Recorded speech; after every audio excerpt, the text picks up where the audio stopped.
In early August, the President of the United States of America, Barack Obama, welcomed African heads of state and governments to Washington, D.C. The three-day event was dubbed the U.S.-Africa Leader Summit and was described by the U.S. authorities as the largest event any U.S. president has ever held with leaders from the African continent. The summit, according to the White House, was organized in order to strengthen ties between the United States and the world's most dynamic and fastest-growing region, Africa. The theme of the summit was investing in the next generation. But is this a mutually beneficial bowl of opportunities that will create an enabling environment for both Africa and the U.S., or is this another scramble for Africa's vast, untapped resources and wealth by the world's most powerful nation? I'm John Allen Namu, and this is Africa Speaks. Welcome to the program. Standing in for Joy Doreen Bira, of course, but she'll be back soon. Now let's go on to Web City. Now,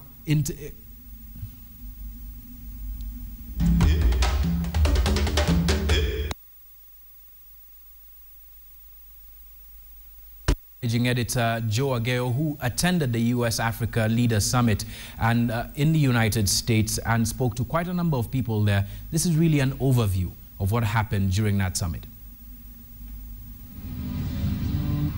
His Excellency Uhuru Kenyatta. The arrival of Kenya's President Uhuru Kenyatta for the big dinner hosted by President Obama at the White House. But this was not the highlight of the day. Thank you so much. Thank you. Please be seated. Moments before that, President Obama gave the signal that indeed this meeting could be a game changer for the continent, announcing deals worth more than 2.6 trillion Kenya shillings in new investments by American firms, with nearly a third of that targeting the crucial energy sector. And as of today, including an additional $12 billion in new commitments being announced this week by our private sector partners and the World Bank and the government of Sweden, we've now mobilized a total of more than $26 billion to power Africa. That can only be good news for Kenya, that is currently pushing to improve its power generation at least tenfold by 2030. In these 5-year plans, we have 282 flagship projects between 2013 and 2017. Now, each of those flagship projects can actually have several investment opportunities. And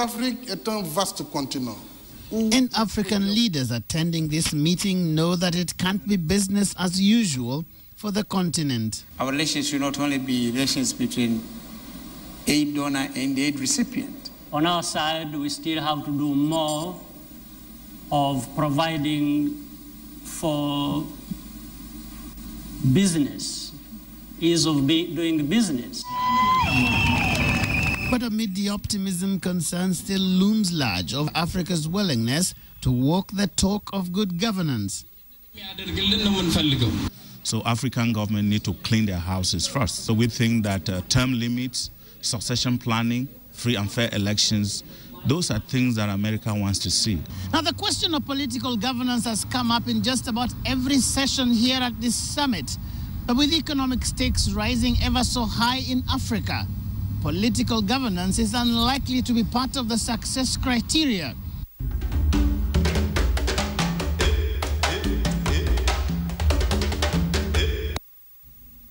All right, Joe Ageo, with what was put in and what was left out, rather, in the discussions between leaders from the African continent and U.S. President Barack Obama, as well as business leaders from the United States during that summit. Now, let's go to Click. These are some of the most clickable pictures that we found across the World Wide Web. Now, we start in Uganda. Now, the first picture is from Uganda of a woman wearing a mask at a gay pride parade in Entebbe that celebrated the Constitutional Court's annulment of a controversial anti-gay law. The law had been denounced by rights activists and Western governments, especially the US and the Netherlands. This other picture, a Liberian man holds up a bush hog for sale along the highway in Liberia's Magribi County. Epidemiologists say bushmeat is believed to be one of the major EVD virus carriers. And this other photo, a young man sells a film called Ebola Gone Crazy. Ebola's Gone Crazy in a city known as Kenema in Sierra Leone. Kenema is one of the districts worst affected by the Ebola virus. According to health experts, Ebola has claimed more than 1,000 lives. Of course, we spoke about this on Africa Speaks 2 weeks ago. And the situation there is getting out of hand. According to the World Health Organization, lots more in terms of interventions need to be made. And that is Click for this week. All right. This week on the platform, we've got two men here, and we're waiting for a third guest of ours to discuss the US-Africa summit, as well as some of the politics and what happened during that week. But not unfortunately, but more fortunately, we don't have the usual pundits that you'd expect. These are people who had a front seat, so to speak, during the discussions, before the discussions, but mostly during the discussions. To my immediate left is Mshila Sio. Thank you for joining us. I'll give you an opportunity to introduce yourself and what you do. And to my extreme left is Eric Ngondi. Now, both of them are here because they were nominees for the Young Africa Leaders Initiative. Now, I'll start with you, Mshila. Thank you very much for joining us, first of all, on Africa Speaks. Mshila, why were you nominated, and what was your role going to the United States? Well, I'm an entrepreneur. I deal in wastewater purification and providing drinking water. And so basically they had a criteria for selecting young people. So if you have great ideas, if you have great potential, you apply. And they went through, it was quite a long process. We had to go through some interviews. And I think we were selected because of how we can contribute to the continent. Yeah, what specifically in terms of what water management made your proposal stand out, do you think? Well, I think water is it's one of our biggest challenges in Africa. And the solutions we provide are viable for the continent. So we can treat wastewater or provide drinking water without any energy, any chemicals. Yeah. And we can supply systems that the local community can use to get, like people anywhere in remote areas in Mandera can get water that's as clean as what we get in Nairobi, if not better. So the challenge right now is that the Western technologies or current technologies, they require too much energy or they're very energy intensive. They require a lot of chemicals. They're also very expensive. Very expensive. Yeah. So our solutions are low cost, which means they're very viable for the continents. So I'm just an example of people who have innovated ideas that we can help build our continent. And I think the reason that we're targeting the youth is because of the way our population is structured. That's true. You have to really pay attention to Africa, and I mean, 70% of our population is under like 30. This is where the bulk of the ideas, the energy is, and this is, I guess this is what they were looking for, just to give us an encouragement to open up our minds, because we will contribute to them as well. It wasn't just a one-way process. All right. Eric, what were you nominated for? What company do you So for me, I run a company, Water, Environment, Safety and Sanitation, but I believe my nomination was more of what I do on a personal basis. So as Sheila was saying, there are many youths, at least 70%, they are under 35. And one of the challenges that youths are facing is unemployment. So as one youth who's been there, and one of the challenge for me was I started up that company, and also they chose me because of basically just airing the issues related to unemployment, and specifically unemployment for the youths with disability. And also just basically one of the other things they were looking for is the element of volunteerism in the youths. Perhaps let's start there before we go into your specific businesses, Mshila, specifically.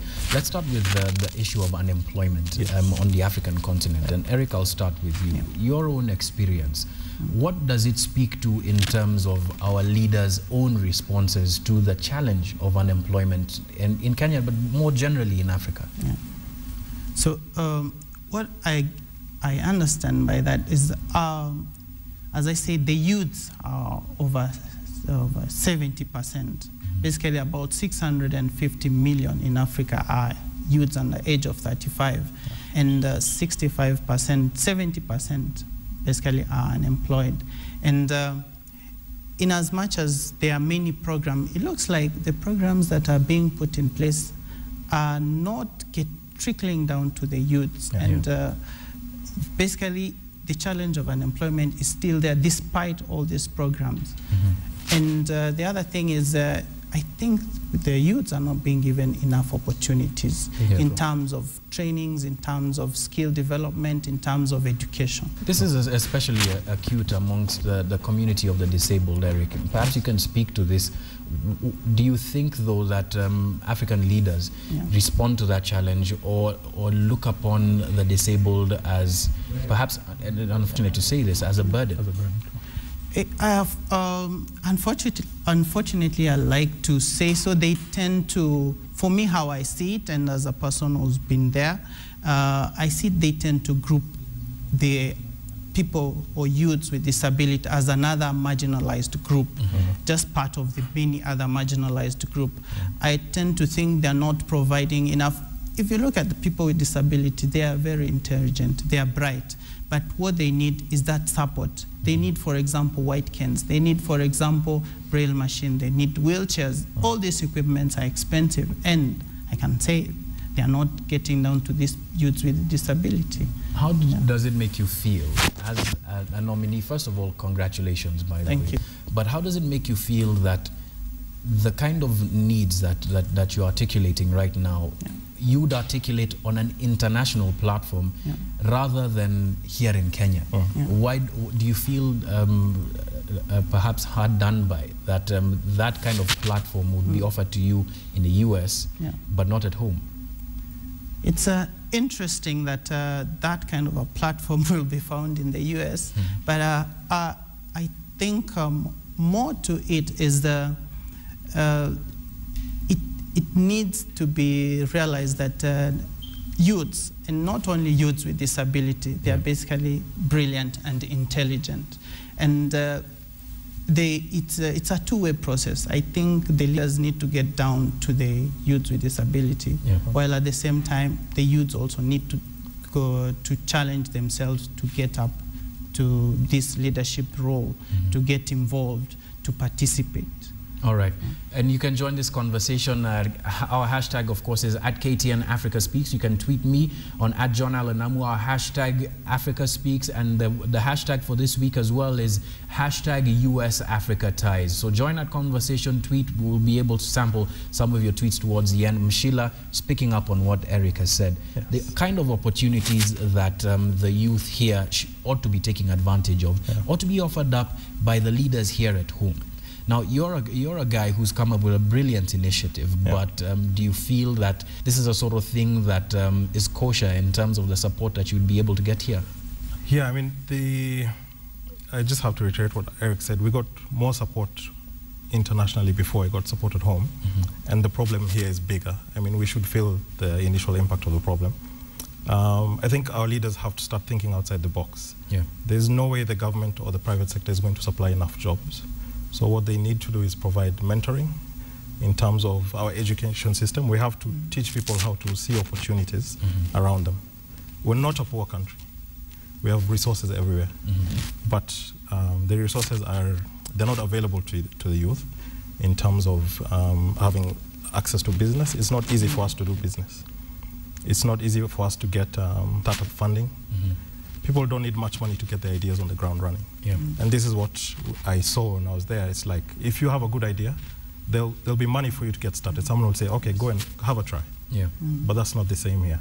And this means we're leaving a majority of our team on the ground. If you're leaving the marginalized, if you're leaving youth, if you're leaving women, if you're leaving disabled people off the field, you're playing with a quarter of a team. There's no game you're going to win like that.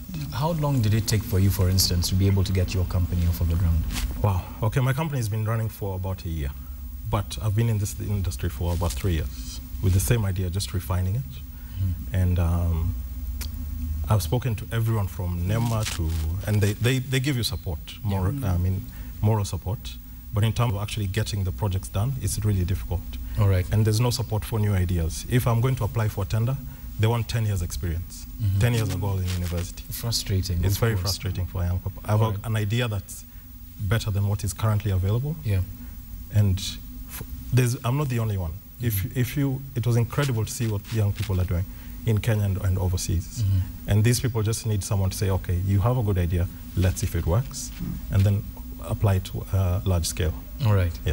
All right, let's just hold that discussion there for a moment. We'll pick up, but remember to tweet your responses, your comments, both to Eric and to Mshila, as well as to me, about what we're discussing, U.S.-Africa ties, the youth specifically, given that the flagship project, or rather the flagship of this past couple of weeks with the U.S. and Africa, was a Young Africa Leaders Summit. We're going to be speaking about some of the more positive experiences while they were in the United States, but also about the wider politics between U.S. and Africa. Is it trade, not aid, or is it just a one-way channel in terms of the United States benefiting from the United States, from Africa rather? We've got some responses here online. Let me just sample those if my phone will not die on me at this moment. Svet M says there is youth unemployment, but some of those shun opportunities in Africa and technical courses. That's at hashtag US-Africa ties. Keep your tweets coming in. And you can also tweet Mshila CEO, one of our guests here, on @Mshila CEO. Let's just pick up from there. Yeah. There is unemployment. There are a lack of opportunities, but what of the shunning of these opportunities? I think the government complains constantly that people aren't taking up the WESO Fund, for instance. Well, I'm working with the Global Peace Foundation, and the director, we were having a discussion about this the other day, and he says the challenge with funds like those is what we spoke about before, mentorship. Before you give someone money, you should just give them a little bit of training on what to expect as a business owner and how to make the best use of those funds. Yeah.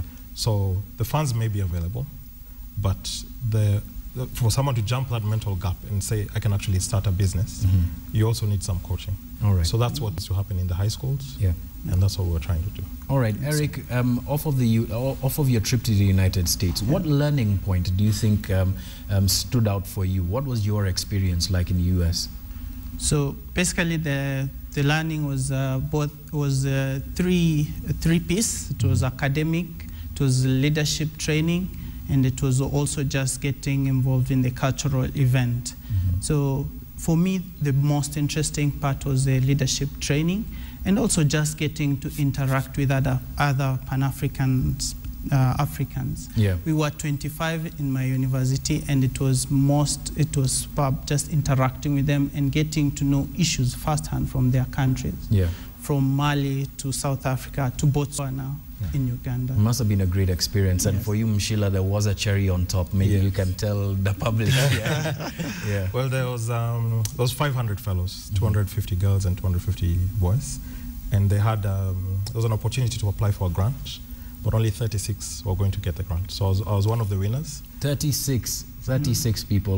How many Kenyans won the grant? 4. So Kenyans did really well. We had the highest number of nominees in the whole program. Yes.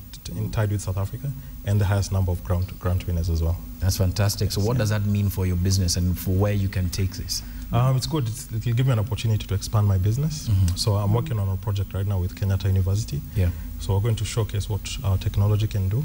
And then once that is up and running, we'll bring stakeholders, we'll invite the water service providers, NEMA, everyone who's involved in water, WARMA, to come and have a look at what's possible. All right. And then we'll move forward from there. All right. As we wind up, you guys both got the opportunity to meet U.S.